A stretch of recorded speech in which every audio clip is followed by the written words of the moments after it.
Go find your basket of fruit and pick out an apple you think looks good.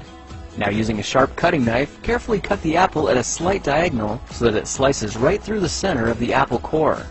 While we're here, let's save 2 of the seeds because we'll be needing them later.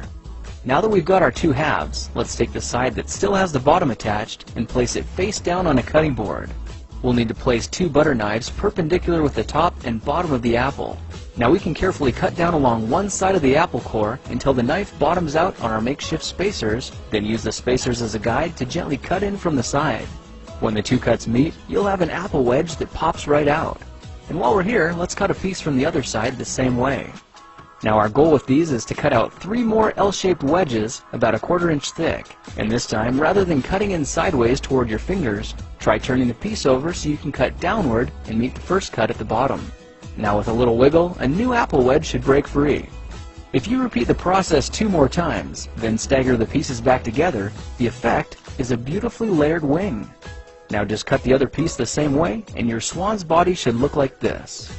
To make a place for the head, all we need to do is carefully cut into the front of the body and gently lift the pieces out to reveal a clean and fairly deep groove.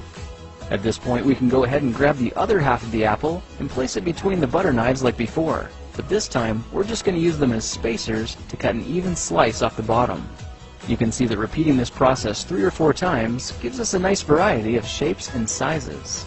Now look for a piece that resembles a heart that's been slightly flattened on top. All it takes to form the swan head is 3 strategic cuts with a knife. I made 1 angled cut to form the head, a horizontal cut to form the neck, and 1 slanted cut at the bottom for the base.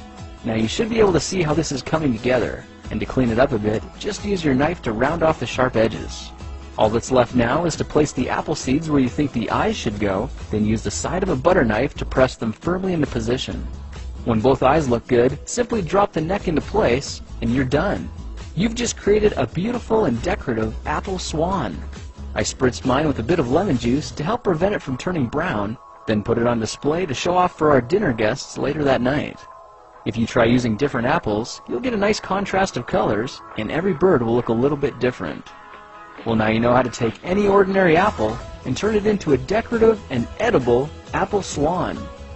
If you like this project, perhaps you'll like some of my others. Check them out at thekingofrandom.com.